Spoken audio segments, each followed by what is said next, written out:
Hello friends, Facebook live में आप सभी लोगों का स्वागत है। आज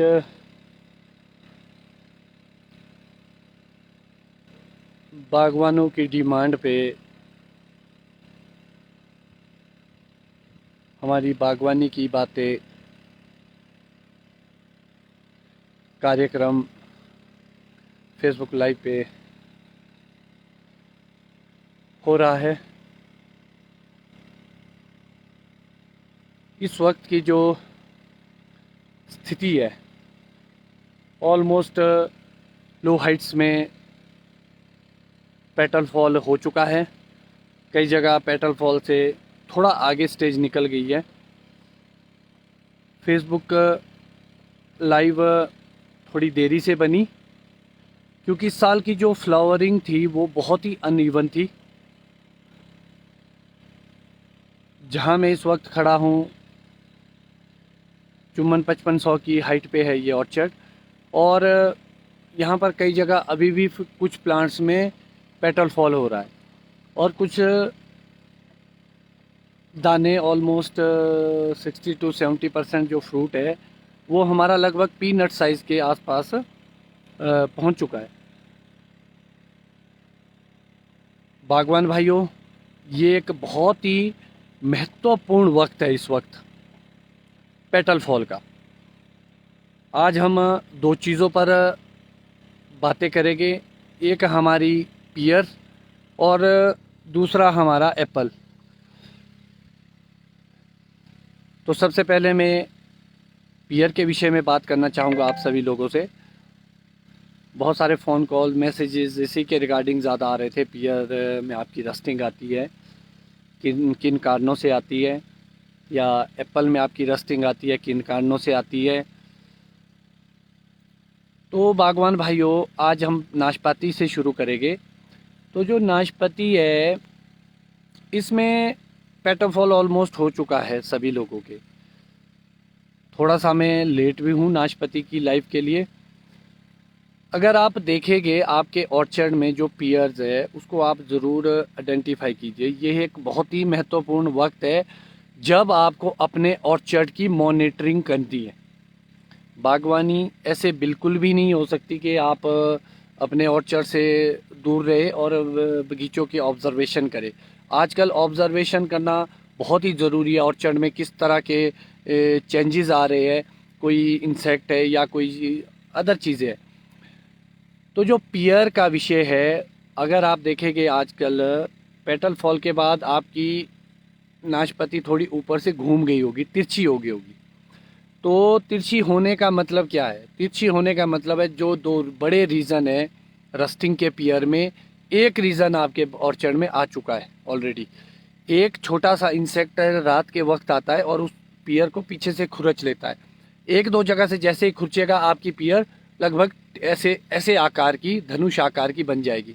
तो इसका मतलब आपका फ्रूट डैमेज हो चुका है और वो डस्टिंग आ चुकी है उसमें, और वो ख़राब हो चुका है और वो बी ग्रेड बन चुका है। जिन बागवान भाइयों के ये प्रॉब्लम नहीं है या जिनकी आ चुकी है, उनके लिए मैं एक चीज़ बताना चाहूँगा। आज इस साल पियर की क्रॉप बहुत ही अच्छी है। तो आप क्या कर सकते हैं, उसकी प्लकिंग कर सकते हैं। जो आपके नाशपाती में तिरछी हो चुकी है पियर, उसको कट डाउन कीजिए, काट के नीचे फेंक दीजिए, क्योंकि वो बाद में होना भी बी ग्रेड है। इस साल पियर बहुत अच्छी रिपोर्टें आ रही है, तो इस साल क्वालिटी बिकेगी। इस साल हो सकता है नाशपाती के रेट बहुत डाउन रहे, मगर जिसके पास क्वालिटी होगी वो हमेशा बिकेगी। लास्ट ईयर भी आपको याद होगा, बिल्कुल डाउन मार्केट में मेरी अपनी पियर गई थी, जो 1000-1100 की मार्केट थी। जब आपके पास पियर सुंदर है तो वो किसी भी मार्केट में एक अच्छे दाम ले लेती है। तो मैंने दिल्ली भेजी थी और वो लगभग 23 या 2400 के आसपास बिकी थी। तो अगर आपके पास पियर में फ्रूट क्वालिटी है तो आप किसी भी वक्त, क्वालिटी के लिए कभी भी डाउन मार्केट नहीं होती, एक अच्छी मार्केट आप ले सकते हैं। तो पियर के लिए आप क्या करेंगे, तो जो अभी आप इमीडिएट उसमें कौन सी स्प्रे करें अब इंसेक्ट के लिए। तो जो इंसेक्ट, जो पियर में इंसेक्ट है जो उसको डैमेज करता है, उसके लिए जो बहुत ही एक बढ़िया इंसेक्टिसाइड है फ्लूबेंडामाइड, 20% WG फॉर्म आती है इसकी, फ्लूबेंडामाइड। एक्चुअल में जो ये फ्लूबेंडामाइड है, इसको आप दो कंपनी के मैं आपको ब्रांड नेम से बताऊंगा, क्योंकि लोगों के अंदर बहुत ही कन्फ्यूजन पैदा हो जाता है कि भाई कौन से इंसेक्टिसाइड करें हम। कई लोग क्लोरोफोरिफॉस भी डालते हैं, थायोमेथोक्सोम भी डालते हैं। तो थायोमेथोक्सोम भी एक अच्छा सॉल्ट है, मगर एक प्रॉब्लम उसके साथ थोड़ी सी है कि अगर आप नेक्स्ट स्प्रे जल्दी नहीं करेंगे तो रस्ट माइट थोड़ी जल्दी आ जाएगी और माइट की प्रॉब्लम आ सकती है। तो जो ये फ्लूबेंडामाइड 20% WG फॉर्म है, इसको आप एक टाटा कंपनी का भी आता है ये प्रोडक्ट, और एक इफ़को का आता है टकी भी। तो इसको आप 50 ग्राम 200 लीटर पानी के डोज से आप इसकी स्प्रे पियर में कर सकते हैं, जिससे आपका इंसेक्ट का डैमेज ख़त्म हो जाएगा। उसके बाद जो पियर की मैं अगर बात करूं, पियर में जो बहुत ही मेजर प्रॉब्लम आ रही है काफ़ी सालों से, आ तो बहुत पहले से रही, तब कुछ ज़्यादा ही खतरनाक आ चुकी है, वो है रसेट माइट। रसेट माइट के लिए आप लोगों को क्या करना है, ऑलमोस्ट जब पीनट पियर का क्रॉस कर चुका होगा तो आपको लेंस लेना होगा। बागवान भाइयों, सबसे ज़रूरी है कि आपके पास अपने औजार पूरे हो, छोटे छोटे टूल्स हो, आपके पास एक टूल बैग हो जिसमें आपके सारे ज़रूरी चीज़ें रखी हो। आप ऑर्चर्ड की मॉनिटरिंग करते रहिए। जो आपके गोल्डन में रस्टिंग आती है, गोल्डन जिनके वो भी रसेट माइट की वजह से आते हैं। तो जो रसेट माइट है वो बहुत ही डेंजरस है, पियर को तो ऑलमोस्ट ख़त्म कर देती है। आप देखें कि ब्राउनिश कलर की हो जाती है पियर। तो उसके लिए आपको क्या करना है, पहले आपको इंसेक्टिसाइड की एक स्प्रे करनी है अगर वो आपके कीड़ा आया है या उसको आप डैमेज होने से बचाना चाहते हैं। सेकेंडरी आएगी आपकी माइटीसाइड। अब एक क्वेश्चन आता है कि माइटीसाइड में कौन सी डालें। बाज़ार में बहुत सारे तरह के सॉल्ट अवेलेबल है। तो जो अभी है पेटल फॉल के बाद जब आप इंसेक्टिसाइड इमीडिएट डालते, बहुत जल्द डालना चाहिए, उसके लगभग हफ्ते के बाद आप एक माइटीसाइड की स्प्रे करेंगे, प्रोपेरीगेट। एक प्रोपेरीगेट करके आती है 27%, इसी फॉर्मेशन में है ये एक्रीसाइड है। एक ऐसी माइटीसाइड जिसमें आप देखेंगे कि माइटीसाइड का सॉल्ट लिखा है और उसके नीचे एक्रीसाइड लिखा है। एक्रीसाइड बहुत ही अच्छा एक चीज़ होती है, जिसमें लिखा होगा वो हर तरह की चीज़ों को कंट्रोल कर लेती है। तो आपको एक इमीडिएट एक माइटीसाइड डालनी है। उसके बाद आप जो पियर में नेक्स्ट स्प्रे करेंगे लगभग 10 दिन के बाद, हफ्ते हफ्ते की एक डोज है, हफ्ते और 10 दिन के बाद एक स्प्रे और करेंगे आप। उसमें आप समर ऑयल 2 लीटर डाल सकते हैं। समर ऑयल के साथ एक आप माइटीसाइड डाल सकते हैं। आप मार्केट में जो अवेलेबल होगा आपके पास माइटीसाइड, 2-3 नाम से मैं बताऊंगा। एक मिटिगेट करके आता है, एक सेडना करके आता है, एक विल्थरिन करके आता है। ये जो चीज़ें हैं इसको आप समर ऑयल के साथ मिक्स करके स्प्रे कर सकते हैं पियर में रस्ट माइट कंट्रोलिंग के लिए। उसके बाद कुछ लोग ऑर्गेनिक बेस पे कोई केमिकल नहीं डालना चाहता, तो आप समर ऑयल के साथ नीम ऑयल डाल सकते हैं, जिससे आपकी रस्टिंग की प्रॉब्लम काफ़ी हद तक कंट्रोल हो जाएगी। आप पूरी मॉनिटरिंग करते रहिए अपने नाशपाती के पत्तों की लेंस के साथ। आजकल बहुत अच्छे एंड्रॉयड फ़ोन भी मैक्सिमम लोगों के पास है, उसमें जूमिंग फैसिलिटी है। आप पत्ते को नीचे स्टेबल रखिए और ऊपर से जूम करके अपने मोबाइल के कैमरे से भी आप अपने कैमरे का भी आप इस्तेमाल कर सकते हैं। आपको लेंस की भी इतनी ज़रूरत नहीं है। सबके हाथ में एंड्रॉयड है, जो इस वक्त देख रहे हैं लोग मेरी लाइव, सबके पास हाथ में फ़ोन है। तो आप कैमरा ऑन कीजिए, सेब के पत्ते, पियर के पत्ते, हमेशा उसकी मॉनिटरिंग कीजिए। तो जब आप जूम करके देखेंगे या ऐसे भी देखेंगे तो आपको जो छोटे छोटे कीड़े हैं वो ऐसे ही दिख जाएंगे। तो ये मॉनिटरिंग करना बहुत ही ज़रूरी है। इस वक्त एक क्वेश्चन और आता है लोगों बागवानों के जहन में कि नाशपाती में बहुत सारे लोग यूरिया की स्प्रे करते हैं। बागवान भाइयों मैं बताना चाहता हूँ ये एक बहुत ही खतरनाक चीज़ है। अगर आप फॉलियर स्प्रे में यूरिया डालते हैं, आप देखिए कि पत्ते ब्लैक हो जाते हैं और उससे छोटे से पियर के स्किन नाजुक होते हैं, उसमें डैमेज हो जाता है, ब्लैक ब्लैक से स्पॉट पड़ जाए और वो एक तरह के डैमेज हो जाता है। अगर आप कभी भी यूरिया फॉर्म को स्प्रे पियर में डालना चाहते हैं तो स्प्रे के बजाय आप नीचे सॉइल के माध्यम से नाइट्रोजन को दीजिए, क्योंकि नाइट्रोजन वुड भी बनाता है, सेल डिवीज़न भी करता है और एक तरह से आपके पियर को ग्रीन रखने में, क्योंकि पियर ग्रीन ही बिकती है, तो एक अच्छी चीज़ हो सकती है यूरिया फॉर्म पियर में। इसको आप तोड़ के 2 या 3 बार भी डाल सकते हैं यूरिया को सॉइल ग्रेड के माध्यम से पियर के लिए। तो जो इसके बाद का जो शेड्यूल रहेगा पियर में, आप कैल्शियम की और बोरॉन की स्प्रे रेगुलर इंटरवल पर करते रहे। जो आप और इसके बाद जो मैनेजमेंट आप बगीचे की करेंगे, कई लोग समर ऑयल की स्प्रे सेब में भी करते हैं, तो सेब के साथ साथ वो पियर में भी हो जाएगी। और उसके साथ साथ जो उसके बाद आप फंगेसाइड्स करते हैं वो आप पियर में भी कर सकते हैं और सेब में भी, या किसी तरह का आप टॉनिक डालते हैं, माइक्रो न्यूट्रिएंट्स सब सेब में डालते हैं, तो आपके साथ साथ पियर में। इसके बाद पियर में आपको जब वॉलनट के क्रॉस कर देगा, उसके बाद भी एक मॉनिटरिंग करने की ज़रूरत है बागवान भाइयों। एक प्रकार का कीड़ा फिर आता है जो बी ग्रेड करता है, तो वो आप ऐसे ना करें स्प्रे, पहले मॉनिटरिंग करें कि कितने % कोई इंसेक्ट आया है, उसके बाद ही आप फॉलियर स्प्रे पे जाए। उसके बाद पियर को जब आप प्लग करेंगे, उससे पहले जब प्री मानसून आता है, एक सुंडी आती है वहाँ पे, आप देखेंगे पत्ते जब चिपक जाते हैं बारिश के बाद पियर में, तो अंदर से ऐसे टनल जैसी बनाई होती है, वो बहुत सारा डैमेज करती है, वो सुंडिया होती है। उसके लिए आप सेम टेक्निक डाल सकते हैं। मार्केट में एलिका टाइप में भी आता है, थायोमेथोक्सोम भी आप उस वक्त स्प्रे कर सकते हैं, और ये एक बहुत अच्छा ऑप्शन होगा पियर के लिए, इंसेक्ट से बचाने के लिए। तो जो ये शेड्यूल है आप इसको प्रॉपर फॉलो करिए। कैल्शियम की स्प्रे जितना ज़्यादा आप पियर में करेंगे उतना आपके लिए बेनिफिट होगा, क्योंकि वो स्किन को मजबूत बनाएगी, शाइनिंग लाएगी।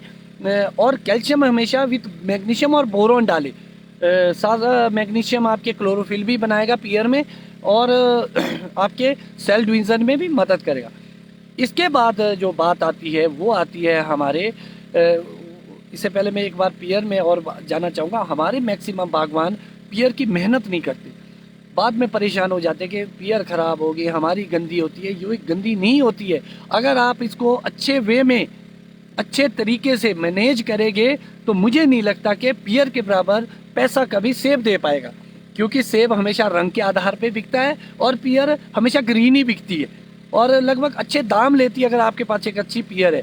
इसके साथ साथ कई लोग PGRs भी अप्लाई करते हैं पियर में, तो PGR भी एक बहुत अच्छा ऑप्शन है पियर के लिए। जो हमारे मैक्सिमम जो बरगामट टाइप में पियर है, जिसको बरगामट बोलते हैं सब लोग, वैसे वो ग्रीन बार्टलेट है, रेड बार्टलेट, ग्रीन बार्टलेट, तो ये ग्रीन बार्टलेट है, तो उसमें एक लॉन्गेशन आती है। आपने पिछली वीडियोस में भी मेरा देखा होगा कि बरगामट लंबी है, तो उसका मतलब क्या हुआ, कई जगह उसको बाबू गोशा भी बोला जाए, तो उसका लॉन्गेशन का मतलब होता है कि आप एक अगर PGR इस्तेमाल करते हैं तो एक अच्छी क्वालिटी आती है पियर में। इसके बाद जो हम बात करेंगे वो हम बात करेंगे सेब की। पेटल फॉल हो चुका है बागवान भाइयों, इस साल लगभग रिपोर्ट्स कुछ जगह से अच्छी आ रही है, कुछ जगह से बढ़िया आ रही है, मगर मैं उम्मीद करता हूँ और भगवान से प्रार्थना करता हूँ कि हम सब के लोगों के अच्छे फसल हो, इस साल अच्छी हमें मार्केट मिले, और सरकार को भी और विभाग को भी, यूनिवर्सिटी को भी अपनी तैयारियाँ करनी होगी आगामी सीज़न के लिए, क्योंकि बीमारियाँ आएगी, सेब अच्छे हो गए, ट्रांसपोर्टेशन की प्रॉब्लम आएगी, लेबर की प्रॉब्लम आएगी, मार्केटिंग की प्रॉब्लम आएगी। तो जो ये सेटअप है, तो सरकार से हम उम्मीद करते हैं कि इस साल की मैनेजमेंट वो बेहतर रखेगी और अच्छी क्रॉप होने का अंदेशा इस साल व्यक्त किया जा रहा है। बहुत सारी जगह जहां लास्ट ईयर हैवी क्रॉप थी वहां फ्लावर कम आया है, मगर फ्लावर कम होने के बावजूद भी सेटिंग अच्छी आई है और साइज़ अच्छा बनेगा। और इस साल जहाँ हैवी क्रॉप लगी है वहाँ बागवान भाइयों के लिए मैं बताना चाहूँगा, आप लालच बिल्कुल ना करें हैवी क्रॉप का। प्लकिंग शुरू करें, दानों को काटना शुरू करें।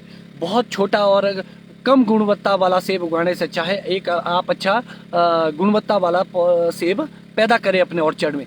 तो इसके लिए आपको जिन चीज़ों का विशेष ध्यान रखना है वो एक तो रखना है आपको न्यूट्रिशन मैनेजमेंट सॉइल के माध्यम से। अगर आपकी क्रॉप अच्छी लगी है तो पेटल फॉल के बाद आप एक बैलेंस न्यूट्रिशन वाली कोई खाद डाल सकते हैं कॉम्प्लेक्स टाइप में, जिसमें NPK के साथ साथ माइक्रो न्यूट्रिएंट्स भी हो। या कई लोग अगर अफोर्ड नहीं कर पाते या उनको कम रहते तो नाइट्रोजन बेस्ड भी आप डाल सकते हैं। उसके बाद जो असली विषय आता है फॉलियर का, तो जो फॉलियर का विषय है ये बहुत ही अति आवश्यक विषय है। जिस दिन बगीचे में पेटल फॉल होता है, पेटल फॉल से लेकर वॉलनट स्टेज तक, जब अखरोट के दाने तक का जो सेब होता है, वहाँ आपको बहुत ही मॉनिटरिंग करनी है अपने ऑर्चर्ड की। जो सेल डिवीज़न होता है वो इसी वक्त होता है।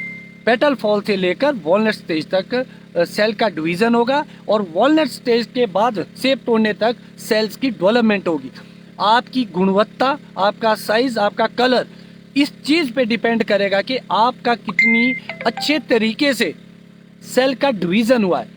तो सेल डिवीज़न के लिए जो भी आप न्यूट्रिशन डालते हैं वो सेल डिवीज़न के लिए डालते हैं। चाहे आप 6BA के रूप में डालते हैं, कई लोग PGR डालते हैं, तो वो एक सेल डिवीज़नर है बहुत अच्छा। नाइट्रोजन आपका सेल डिवीज़न करता है, कैल्शियम आपका सेल डिवीज़न के साथ साथ सेल बॉन्डिंग का भी काम करता है। तो हमें ये सारी चीज़ें ध्यान रखनी होगी। तो जो इस वक्त सबसे ज़्यादा चिंता करने का विषय रहेगा वो रहेगा हमारा स्कैब। आप देख पाएंगे 2-4 दिन पहले बहुत अच्छी बारिश हुई, बहुत सूखा पड़ गया था, तो जिससे बागवानों के चेहरों पर लाल खुशी दिख रही थी। मगर ये बहुत अच्छी बारिश हुई है, मगर इसके साथ साथ आपको एक चीज़ का ध्यान रखना होगा। जब नीचे मॉइस्चर होगा, ऊपर से धूप पड़ेगी और ह्यूमिडिटी बनेगी तो फंगस का फैलने का खतरा बहुत ज़्यादा रहेगा। इस साल जो फंगस सबसे ज़्यादा फैलने का खतरा रहेगा वो रहेगा हमारा स्कैब का। आप कभी भी नॉनी यूनिवर्सिटी का जो प्रमाणित स्प्रे शेड्यूल है उसको आप कभी चेक कीजिएगा। यहाँ दवाई लिखी होगी और लास्ट में आपने देखा होगा पाउडर मिल्ड्यू या स्कैब। मैक्सिमम जो स्प्रे शेड्यूल बनाए जाते हैं वो स्कैब के लिए बनाए जाते हैं। तो आपको इन चीज़ों का विशेष ध्यान रखना होगा कि स्कैब के जो स्पोर्स है वो कब आते हैं। कुछ दिनों पहले मैंने एक लाइव बनाई थी, उसमें मैंने एक चीज़ बताई थी कि आप यूरिया की स्प्रे सॉइल में कर सकते हैं, 20 से 25 किलो तक डाल सकते हैं। तो वो स्प्रे ऑलमोस्ट बहुत सारे बागवान भाइयों ने की।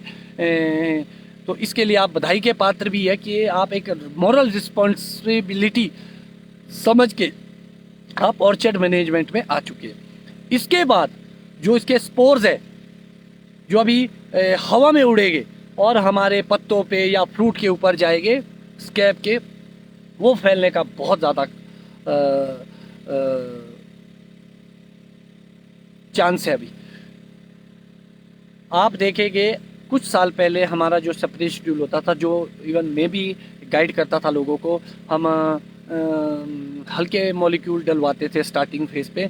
मगर इस साल की स्थिति थोड़ी अलग है। पत्ते आने से लेकर 65-70 दिन तक किसी भी तरह की अल्टरनेरिया मर्सोरिना ऑर्चर्ड में नहीं आता है। उसके लिए आप लेट भी कर सकते हैं, मगर जो पिछली साल से लेकर जो स्थिति बनी है स्कैब की, तो हमें इस वक्त अच्छे मॉलिक्यूल डालने की बहुत ही अति आवश्यकता है पेटल फॉल के बाद, क्योंकि जो अभी स्कैब फैलने का अंदेशा है उसको हमें कम करना है। तो इसके लिए आपको क्या क्या करना होगा, आपको एक अच्छी फंगेसाइड डालनी है। फंगेसाइड में आज मैं अपने ऑर्चर्ड में स्प्रे कर रहा हूँ। तो जो मैं आज स्प्रे कर रहा हूँ उसका जो कॉम्बिनेशन है क्रिसोज़ाम मिथाइल, ये लगभग जो ये टाटा कंपनी का एरोगॉन आता है, इसको मैं आज SC फॉर्मेशन में है ये। तो ये ब्रॉड स्पेक्ट्रम सिस्टेमिक फंगेसाइड है। याद रखना अभी जितनी भी ज़्यादा आप सिस्टमिक स्प्रेज करेंगे वो आपके लिए बहुत ही फ़ायदेमंद रहेगी, क्योंकि वो सिस्टम में जाके फंगस को किल करेगी। जो स्पोर्स उड़ चुके हैं या पत्तों के ऊपर बैठ चुके हैं उसके सिस्टम में जाके उसको ये किल करेगी। आज मैं इसकी स्प्रे कर रहा हूँ और इसके साथ साथ मैं जो एक चीज़ डाल रहा हूँ, आजकल आप जब शाम को अपने ऑर्चर्ड में जाएंगे, आज जिनके फ्लावरिंग चली है, संध्या के टाइम आपने जो है मॉथ, एक छोटी सी तितली वाइट कलर की, अगर आप उसके छुएंगे तो वाइट सा आपके हाथ में भी टच होगा। तो हेलिकॉर्म अल्मजीरा इसका शायद बॉटनिकल नेम है, कुछ ऐसा है इसका नाम। तो जो मॉथ होती है वो क्या होती है, जो फ्रूट बोरर आप देखेंगे जब दाना लगभग पीनट साइज के आसपास आएगा, एक लगभग ऐसे जिसको हम नापने वाला जैसा कीड़ा बोलते हैं, वो फ्रूट को डैमेज करता है और वो बहुत ज़्यादा डैमेज करता है। तो उसकी रोकथाम के लिए आपको, अगर आप ऑर्गेनिक बेस्ड पे करते हैं, कुछ लोग गौमूत्र की स्प्रे करते हैं, कुछ खट्टी लस्सी की करते हैं, कुछ नीम ऑयल की करते हैं, ये भी एक ऑप्शन हो सकता है। मगर आप केमिकल में अगर आप इसको ट्रीट कर रहे हैं तो जो फ्लुंडामाइड मैंने अभी पियर के लिए बताई, इसको आप स्प्रे कर सकते हैं। इसकी एक खूबी ये है कि ये आपकी माइट को बढ़ावा नहीं देती है। तो एक इंसेक्टिसाइड डालना हमारे लिए भी, कई लोग मेलाथियोन भी डालते हैं, बहुत सारे टेक्निकल आते हैं, मगर जो क्लोरोफोरिफॉस या अदर कैटेगरी के इंसेक्टिसाइड है, इससे आप बचें थोड़ा सा, क्योंकि ये माइट को बढ़ावा ज़्यादा देता है बहुत जल्दी आने के लिए। तो जो अंडे हो गए माइट के, वो बहुत जल्द हैच हो जाएगी। और जो इसके बाद एक और जो ये सिस्टमिक फंगिसाइड, इसका क्या काम है, पाउडरी मिल्ड्यू, जो ऑर्चर्ड में पाउडरी मिल्ड्यू लगी होगी, इसको ये काफ़ी हद तक कंट्रोल कर देता है, सिस्टमिक फंगिसाइड। इसके साथ साथ एक न्यूट्रिशन भी आपको फॉलियर के माध्यम से देनी पड़ेगी, जिसमें आपको लगभग NPK का भी ध्यान रखना पड़ेगा, माइक्रो और मैक्रो दोनों तरह की न्यूट्रिशन देनी पड़ेगी। इस वक्त मैं जो अपने ऑर्चर्ड में डाल रहा हूँ, ये 16-16-12 करके एक माइक्रो न्यूट्रेंट्स है। इसमें हमारे अन्य सभी प्रकार के सूक्ष्म और अति सूक्ष्म सभी तरह के न्यूट्रिशन है। ये एक बैलेंस न्यूट्रिशन देने की बहुत आवश्यकता होती है। इसमें हमारे nitrogen 16%, potassium 16%, 12%, boron 1%, calcium 2 formation है, कैल्शियम ऑक्साइड और कैल्शियम 2 तरह का, इसमें मैग्नीशियम है, जिंक है। तो ये जो बैलेंस न्यूट्रिशन है, इसकी क्या ज़रूरत पड़ती है, अगर मैं आपको बागवान भाइयों बताना चाहूँगा, दिखाना चाहूँगा, आप देखिए ये पत्ते आ चुके हैं और मेरे ऑर्चर्ड में आप अगर पत्तों का साइज़ देखेंगे तो ये लगभग मेरे हाथ के बराबर पहुंचने वाला है। ये लगभग 5-1 इंच का पत्ता होगा। इसको अगर आप देखेंगे अभी स्टार्टिंग फेज पे, तो ये हल्का सा पीला होता है, मतलब इसमें क्लोरोफिल की थोड़ी सी कमी है। तो जो आप जिंक या मैग्नीशियम टाइप में स्प्रे करते हैं, वो क्लोरोफिल को बढ़ाता है। तो जो सारा रोल है वो क्लोरोफिल का है, क्योंकि भोजन जो बनेगा वो सारा क्लोरोफिल से बनेगा। इसके साथ साथ आप एक चीज़ और ऑब्जर्व करते होंगे ऑर्चर्ड में, लगभग यहाँ पर ग्रीन रोजी एफिड, छोटे छोटे से कीड़े आप देखेंगे ब्लैक कलर से, और चींटियाँ वहाँ पे रन करती है। बेसिकली बहुत सारे लोगों के अंदर एक दुविधा का विषय बना होता है कि भाई चींटियाँ पेड़ों में लगी है। बागवान भाइयों, चींटियाँ कोई डैमेज नहीं करती, ये हमारी मित्र कीट होती है। जो यहाँ ग्रीन रोजी एफिड लगे होंगे छोटे छोटे कीड़े, वो एक तरह का पदार्थ छोड़ते हैं, मीठा पदार्थ।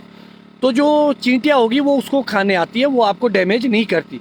जो इंसेक्टिसाइड की स्प्रे मैं करने को बोल रहा हूँ अभी, उससे क्या होगा, वो ग्रीन रोजी एफिड भी ख़त्म होगा, फ्रूट बोरर भी ख़त्म होगा हमारे। इसके साथ साथ जो बहुत ही ख़तरनाक तरह की चीज़ हमारे ऑर्चर्ड में आती है, वो आती है हमारी माइट।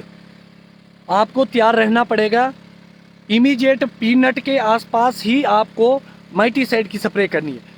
माइटीसाइड आप एक्रीसाइड उस पर फॉर्मेशन में करें, क्योंकि आजकल बहुत महंगे महंगे मॉलिक्यूल्स मार्केट में आ चुके हैं और वो इतना असर करते नहीं है जितनी उसकी कीमत है। तो आजकल 200-250 की रेंज में आपको बहुत अच्छे माइटीसाइड, माइट को आप नज़रअंदाज ना करें बागवान भाइयों। जितना पत्तों के ऊपर क्लोरोफिल होगा, माइट उसको खाने आती है। अगर उसने माइट ने क्लोरोफिल चाट दी या खा ली, तो आपके फ्रूट क्वालिटी पे बहुत ही दुष्प्रभाव पड़ेगा। पौधों की ग्रोथ पे फ़र्क पड़ेगा और समय से पहले आपके पत्ते झड़ जाएंगे। बहुत सारी चीज़ें आएगी। तो इसीलिए आपको इनकी तैयारियां करनी होगी। आने वाले टाइम में ज़रूरत के हिसाब जो भी लाइव के माध्यम से मैं आपको या बीमारियों से अवगत कराता रहूँगा, लाइव आता रहूँगा। इसके साथ साथ मैं थोड़ा सा आपका ध्यान अपने फ्रूट पे भी डलवाना चाहूँगा। ऑलमोस्ट ये पीनट साइज़ के आसपास पहुँच चुका है हमारा फ्रूट, काफ़ी बड़ा हो चुका है फ्रूट। और जो इस साल की क्रॉप है, अगर आप देखेंगे, बहुत अच्छी क्रॉप लगी है इस साल। अभी फ्रूट थिनिंग की ज़रूरत पड़ेगी। और बहुत सारे लोगों का एक क्वेश्चन होता है कि किंग ब्लूम क्या होता है। अगर आप किंग ब्लूम की खूबी देखेंगे तो बागवान भाइयों, आप देखेंगे इस बीमे में 5 फ्रूट लगे। अगर आप ये सेंटर वाला देखेंगे, इसका साइज़ बहुत बड़ा है, जबकि अरे परे वाले छोटे। जो आपके सेंटर का फ्रूट होता है, आप देखेंगे इसको सेंटर में उगा है, ये किंग ब्लूम है। हमेशा किंग ब्लूम सबसे पहले खिलता है, इसीलिए इसकी साइज़ और क्वालिटी बहुत बढ़िया होती है।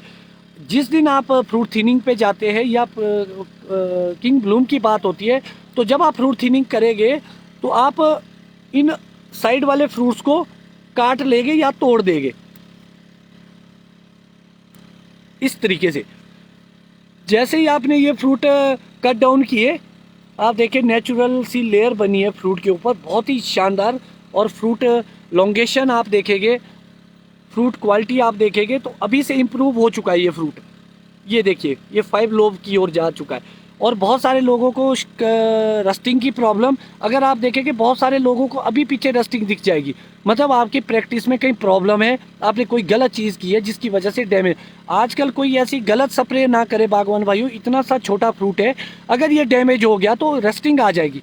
अभी आप बड़े अच्छे तरीके से दवाइयों का चयन करें, विशेषज्ञों की सलाह लें। अपने नज़दीकी जो भी आपके हॉर्टिकल्चर विभाग है, वहाँ के जो डॉक्टर्स हैं, उनकी ज़रूर सलाह लें हमेशा कोई स्प्रे करने से पहले। बाकी आप हम जैसे बागवानों से भी साझा कर सकते हैं अपनी प्रॉब्लम। तो ये जो फ्रूट थिनिंग है, इसमें एक ध्यान रखने वाली बात आ गई है कि कैसे काटेंगे। बहुत सारे लोग इस डंडी को बिल्कुल नीचे से काट देते हैं या ऐसे तोड़ देंगे। कभी भी इसको तोड़ना नहीं है बागवान भाइयों, नहीं तो यहाँ नीचे डैमेज हो जाएगा। जो फ्रूट का ऊपर का भाग है, सिर्फ ऊपर से यहाँ से कट करना है। आप कैंची से करो चाहे हाथ से करो, तो ये धीरे धीरे सूखनी शुरू होगी और ये झड़ जाएगी। तो ये किंग ब्लूम आप रखेंगे तो इसमें बेहतर क्वालिटी आपको मिलेगी। आप सेम चीज़ यहाँ भी देख सकते हैं। आप सेंटर का फ्रूट देखिए कितना बड़ा हो चुका है। और आप इस बड पे भी देखेंगे, ये वाला किंग ब्लूम है, आप देखेंगे अरे परे के बिल्कुल वीक हो चुके हैं। 2 तो ड्रॉपिंग के लिए, मगर 2 ड्रॉप नहीं होंगे।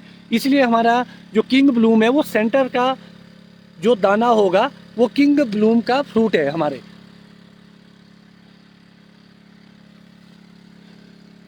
और एक अच्छी प्रूनिंग प्रैक्टिस का आप नतीजा देखेंगे कि एक सिंगल ब्रांच में बहुत ही अच्छी क्रॉप के साथ साथ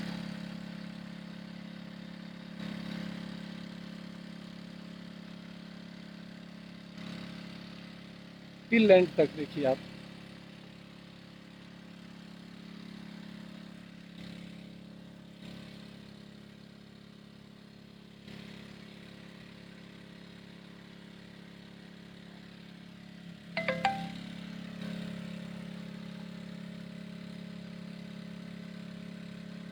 कुछ प्लांट्स बहुत लेट फ्लावर हुए थे, उसमें फ्रूट साइज थोड़ा सा अभी आपको छोटा दिखेगा।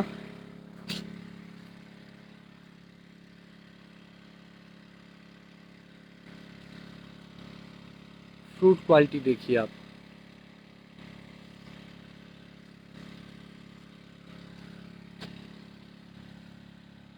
फ्रूट लॉन्गेशन,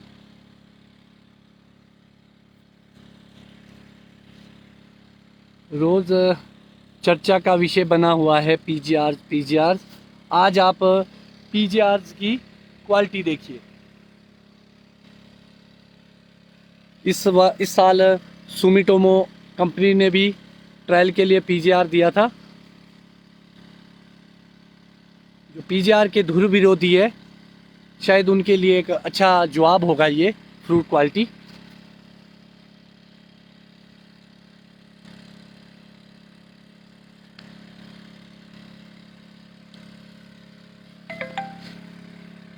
तो बागवान भाइयों, मुझे लगता है कि आज के जो विषय हमने चुने हैं वो बहुत ही महत्वपूर्ण थे।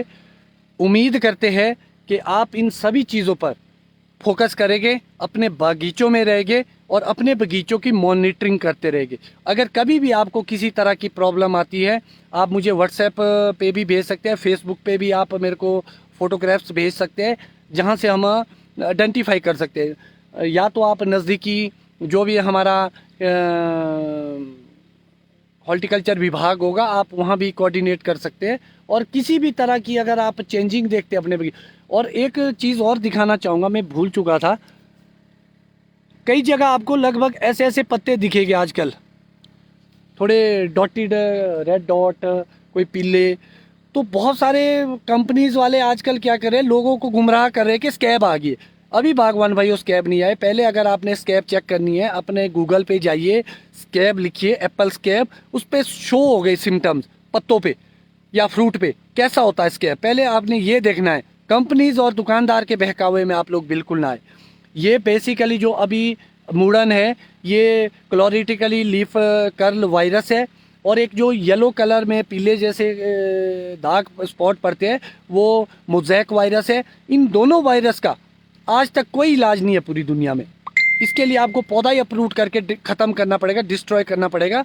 मगर आप ऐसी झांसे में ना आए किसी कंपनीज के कि स्कैब आ गई या किसी तरह की बीमारी आ गई है।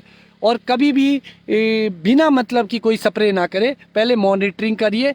अगर कंट्रोल थोड़े से हो सकता है या बीमारी एक बगीचे पौधे में है तो एक पौधे को ट्रीट कीजिए, पूरे बगीचे को ट्रीट करने की ज़रूरत नहीं है। तो इन चीज़ों से आप दूर रहे और अपने बगीचों की मॉनिटरिंग ज़रूर करें। आजकल का बहुत ही महत्वपूर्ण वक्त है सेल डिवीज़न का, क्योंकि वो आगे साइज़ और क्वालिटी डिपेंड करेगी जो आप यहाँ पर सेल डिवीज़न के लिए जो जो चीज़ें डालेंगे। तो बागवान भाइयों, आज के लिए फ़िलहाल इतना ही। आगे नई वीडियो में नए मुद्दों के साथ, नई चीज़ों के साथ मैं डिम्पल पांचटा फिर से आप लोगों के बीच मौजूद होऊंगा।